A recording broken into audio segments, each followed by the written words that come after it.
Hello, it's Catherine, and today I want to have a conversation about toxic people and setting strong boundaries. How do you know if you're dealing with a toxic person? For me, I can feel it in my gut. When I'm around a toxic person, I feel yuck after I'm done interacting with them. I used to ignore those warning signs. In fact, I would reach out to toxic people and I would try and change them or work with them or get them to somehow come around to my view of the world, my view of things. It backfired every single time. Some toxic people do really extreme things, like lie or cheat or steal. Some toxic people treat others really poorly. I know of leaders in our movement who yell at their volunteers, who belittle them, who condemn them, who make them feel awful. Toxicity can manifest in a variety of ways within our interpersonal and professional relationships. I think the most important thing to pay attention to is how you feel when you're around other people. Our feelings are our internal guidance system. It's our body's GPS telling us if we're heading into dangerous waters or not. There's a reason that toxic people make us feel really bad around them. It's because our body is trying to tell us to stay away. Our emotions are a biochemical reaction. They are a physiological response to our environmental stimuli. Sure, a lot of us in modern society haven't learned how to properly deal with our emotions. There's a tendency in some libertarian or liberty-minded circles to think it's okay to treat others poorly or to say mean things because freedom. Step 1, don't be a toxic person. This may seem self-evident, but the truth is, we live in a society where people were raised through trauma, abuse, coercion, manipulation. Our parents used some pretty crazy tactics to raise us, and a lot of us are really, really toxic. If you no longer want to be a toxic person, you don't have to be. This means we need to be doing the deep inner work that is required to be a healthy, whole person. It takes a realistic assessment of who you are and who you want to be. Many of us don't love ourselves. If we did, we would put ourselves first, and we wouldn't allow toxic relationships to affect our well-being. The truth of the matter is, toxic people attract toxic people. There's this idea in all of the world religions that you manifest what you put out. You reap what you sow. Karma. It comes back to you. So if you don't want a toxic life and you don't want toxic relationships, you have to make sure that you are not a toxic person. This is something I'm working on myself. I am by no means perfect. And at one time I was highly toxic, inside and out. My face was covered in acne, my body wasn't well. I wasn't spiritually well, I wasn't emotionally well. I was toxic. 2, once you identify that which is toxic within and you begin to address it, you need to realistically assess all of the relationships in your life.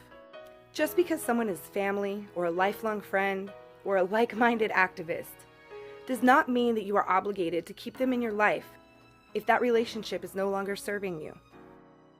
If someone treats you poorly, or you find yourself becoming toxic around that person, if they don't respect you or honor you, they belittle you, they lie to you, they steal from you, they abuse you, these are the relationships to remove from your life. I'm not saying go around and cut everyone out of your life. Eventually, you might have to do that.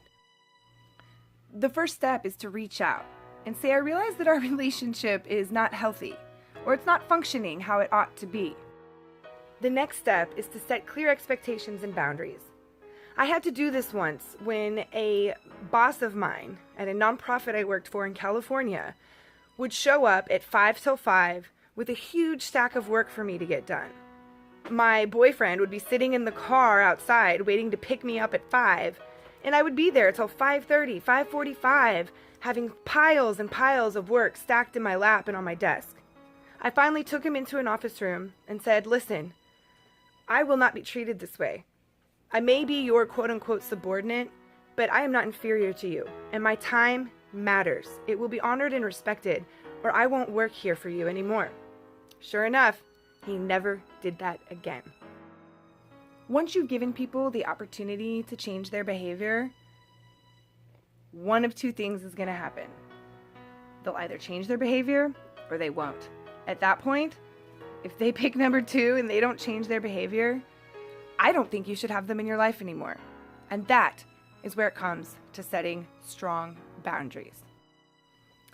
Once you've discovered your own toxic tendencies and you've discovered who is toxic in your life and who is not, it's time to set strong boundaries.